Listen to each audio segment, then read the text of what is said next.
नमस्कार. धर्मादाय आयुक्तालयात 179 जागांसाठी भरती सुरू असून आज आपण निरीक्षक या पदाचा ऑनलाईन फॉर्म कसा भरायचा हे या व्हिडिओच्या माध्यमातून पाहणार आहोत. तर व्हिडिओ शेवटपर्यंत पहा आणि चॅनलवरती नवीन असाल तर चॅनलला सबस्क्राईब करा, म्हणजे अशाच माहितीपूर्ण व्हिडिओचे नोटिफिकेशन तुम्हाला भेटत राहतात. तर व्हिडिओला सुरुवात करू.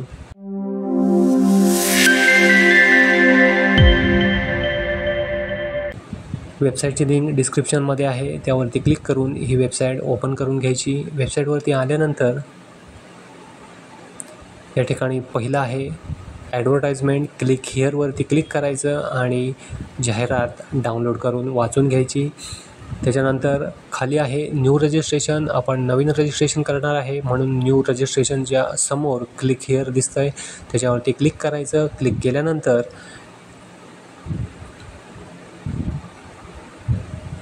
आपल्याला याप्रमाणे समोर पेज दिसणार आहे. या ठिकाणी पहिलं आहे कॅन्डिडेट पर्सनल डिटेल्स.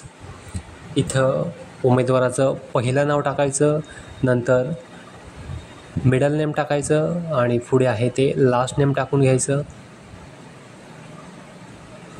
नाव जे आहे ते SSCच्या मार्कलिस्टप्रमाणे या ठिकाणी आपल्याला टाकून घ्यायचं आहे. नंतर पुढे आहे तुमच्या नावामध्ये बदल झाला आहे का.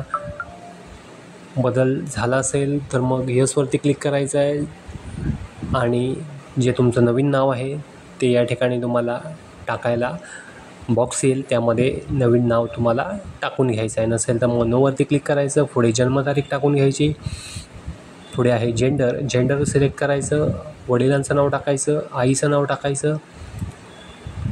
पुढे मोबाईल नंबर टाकायचा. परत एकदा कन्फर्ममध्ये मोबाईल नंबर टाकून घ्यायचा. जर एखादा अल्टरनेट नंबर आपल्याकडे असेल तर तोही या ठिकाणी आपण टाकू शकतो आहे.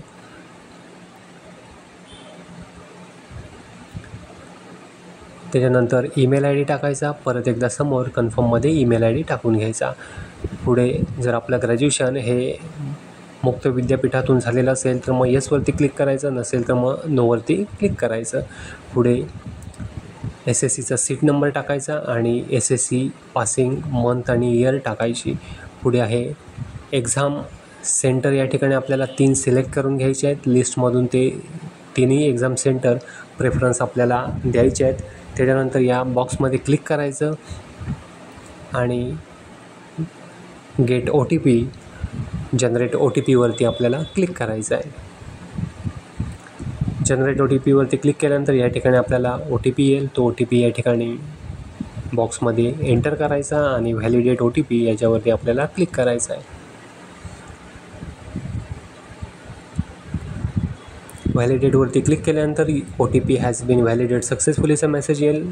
क्लोजवरती क्लिक करायचं. विंडो क्लोज होऊन जाईल आणि पुढे आहे या ठिकाणी डिक्लेरेशन वाचून घ्यायचं. पुढे आय ॲग्रीवरती क्लिक करायचं आणि दिलेला कॅप्चा कोड बॉक्समध्ये टाईप करून रिव्हेरीफायवरती क्लिक करून घ्यायचं. रिव्हेरीफायवरती क्लिक केल्यानंतर आपण आता जी माहिती भरली ती या ठिकाणी समोर आपल्याला दिसणार आहे. प्रत्येक माहितीच्या समोर एक बॉक्स आहे. माहिती चेक करायची आणि बॉक्समध्ये आपल्याला क्लिक करायचं आहे. माहिती सर्व झाल्यानंतर या ठिकाणी सबमिट बटन शो होईल. आपल्याला सबमिटवरती क्लिक करायचं आहे. या ठिकाणी मेसेज येईल एक, the information one submitted cannot be modify. एकदा माहिती सबमिट केल्यानंतर या ठिकाणी त्या माहितीमध्ये बदल हा होणार नाही, त्याच्यामुळं माहिती व्यवस्थित चेक करायची आणि सबमिट करायचं. सबमिट केल्यानंतर इथं आपलं रजिस्ट्रेशन पूर्ण होणार आहे. आपल्याला ॲप्लाय पोस्ट या टॅबवरती क्लिक करून घ्यायचं आहे. क्लिक केल्यानंतर पुढे क्लिक हिअर टू ॲप्लाय याच्यावरती आपल्याला क्लिक करायचं आहे. क्लिक केल्यानंतर आपल्याला याप्रमाणे समोर पेज दिसणार आहे. पहिलं आहे पोस्ट डिटेल्स. तर अर्ज करण्यापूर्वी जाहिरात वाचले म्हणून या बॉक्समध्ये आपल्याला क्लिक करायचं आहे. नंतर आहे पदाचं नाव.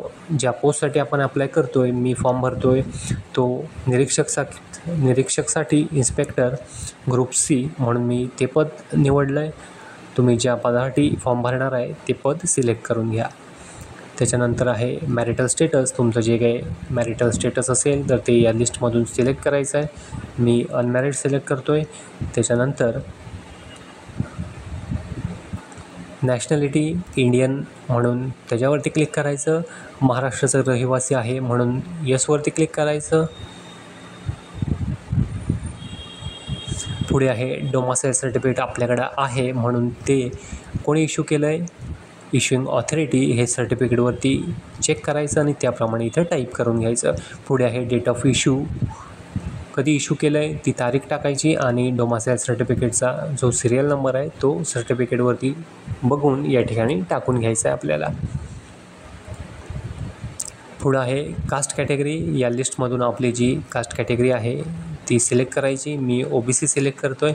त्याच्यानंतर आहे कास्ट सर्टिफिकेट इश्यूइंग ऑथॉरिटी, कोणी इश्यू केले कास्ट सर्टिफिकेट हे त्या सर्टिफिकेटवरती चेक करून या बॉक्समध्ये आपल्याला टाईप करून घ्यायचं आहे. त्याच्यानंतर आहे कास्ट सर्टिफिकेट इश्यू डेट, सर्टिफिकेटप्रमाणे या ठिकाणी टाईप करायचं. नंतर आहे सिरियल नंबर, सर्टिफिकेट प्रमाणे या ठिकाणी टाईप करून घ्यायचा. पुढे आहे नॉन क्रिमिलियर, या ठिकाणी कोणी इश्यू केलं ते त्या सर्टिफिकेटवरती चेक करायचं आणि या ठिकाणी टाकून घ्यायचं. नंतर नॉन क्रिमिलियरची जी इश्यू डेट आहे ती सर्टिफिकेटप्रमाणे या ठिकाणी टाकून घ्यायची आहे आणि पुढे नॉन क्रिमिलियरचा जो सिरियल नंबर आहे तो यामध्ये टाकून घ्यायचा आपल्याला. पुढे आहे आयडेंटिफिकेशन मार्क, शरीरावरची जी ओळख खूण आहे ती या ठिकाणी आपल्याला टाकून घ्यायची आहे. ID प्रूफ, यापैकी जे आपल्याकडं कुठला ID प्रूफ असेल त्याच्यावरती यस करायचं आणि त्या ID प्रूफचे या ठिकाणी आपल्याला डिटेल्स द्यायचे आहे. माझ्याकडं पॅन कार्ड आहे म्हणून मी त्याचे डिटेल्स टाकलेत, नंबर आणि पॅन कार्डवरचं नाव, आणि बाकीच्या ठिकाणी मी नो केलं आहे. पुढे आहे माझी ओळख प्रस्थापित करण्यासाठी मी स्वेच्छेने माझ्या ओळखीचा पुरावा सादर करीत आहे म्हणून या बॉक्समध्ये क्लिक करून सेव्ह अँड नेक्स्टवरती क्लिक करायचं. त्याच्यानंतर या ठिकाणी आपणास यापूर्वी कोणत्या परीक्षेसाठी प्रतिबंधित केले आहे काय, तर नाही आहे म्हणून नोवरती क्लिक करायचं. आपण आत्महत्याग्रस्त शेतकऱ्याचा मुलगा मुलगी नाही आहे म्हणून मी नोवरती क्लिक करतो आहे. जे असतील त्यांनी यस हा ऑप्शन निवडायचा आहे. मी माझ्याप्रमाणे फॉर्म भरतो आहे, तुम्ही तुमच्या अकॉर्डिंग ते निवडून घ्यायचं आहे. आपण प्रकल्पग्रस्त आहात का, तर मी नाही आहे म्हणून मी नोवरती क्लिक करतो आहे. तुम्ही भूकंपग्रस्त आहात का, तर मी नाही आहे म्हणून मी या ठिकाणी नोवरती क्लिक करतो आहे. पुढे आहे आपण पदविकाधारक अंशकालीन नाही आहे म्हणून मी नोवरती क्लिक करतो आहे. जे असतील त्यांनी यस करा. माजी सैनिक नाही म्हणून नोवरती क्लिक करतो. दिव्यांग माजी सैनिक यांचे वार्ड आहात का, तर नाही आहे म्हणून या ठिकाणी सुद्धा नोवरती क्लिक करतो.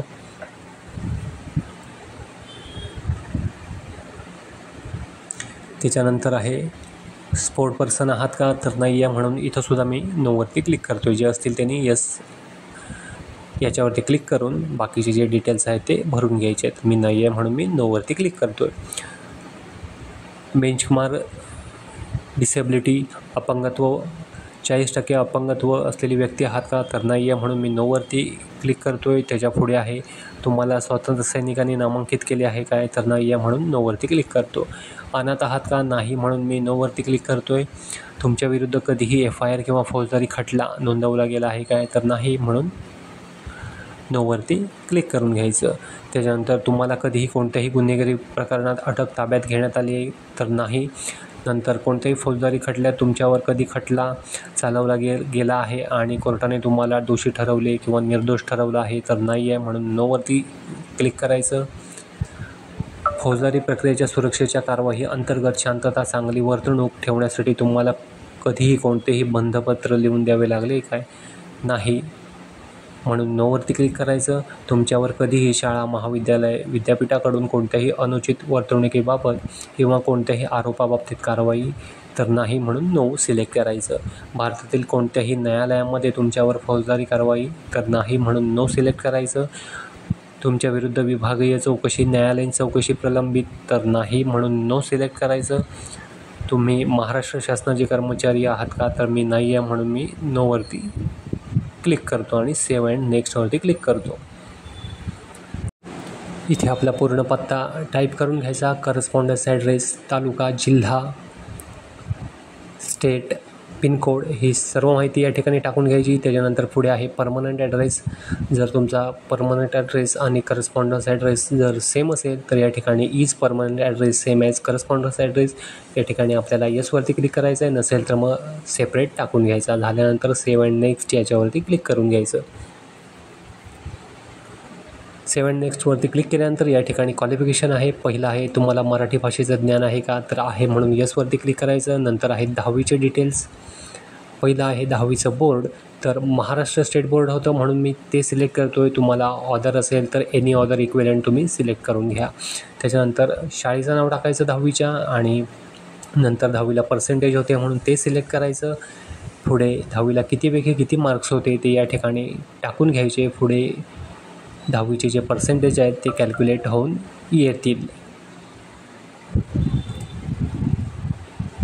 त्याच्यानंतर आहे 12वीचे डिटेल्स. याच फॉर्मॅटमध्ये आपल्याला 12वीचे डिटेल्स हे टाकून घ्यायचे आहेत.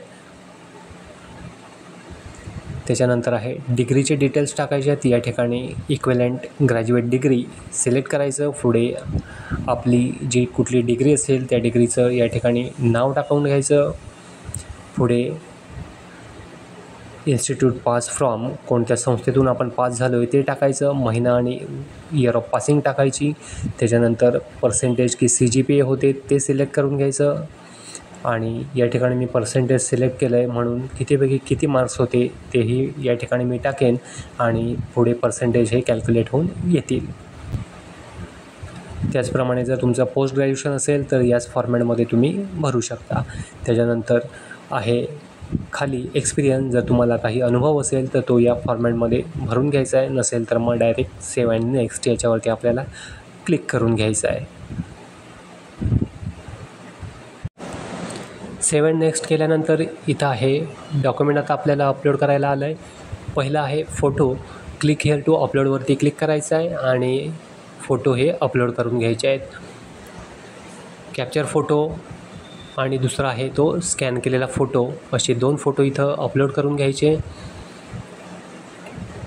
नंतर सिग्नेचर अपलोड करायची. त्याच्यानंतर आहे 10वीचं मार्कशीट, 12वीचं मार्कशीट अपलोड करायचं. पुढे ग्रॅज्युएशनचं डिग्रीचं सर्टिफिकेट जे आहे ते अपलोड करायचं. डोमासाईल सर्टिफिकेट अपलोड करून घ्यायचं. नंतर आपलं कास्ट सर्टिफिकेट अपलोड करायचं. जर व्हॅलिडिटी सर्टिफिकेट आपल्याकडे असेल तर तेही इथं आपण अपलोड करू शकतो आहे. त्याच्यानंतर नॉन क्रिमिनल अपलोड करायचं. पॅन कार्ड अपलोड करून घ्यायचं. जर इतर काही आपल्याकडं डॉक्युमेंट असतील तर तेही इथं आपण अपलोड करू शकतो.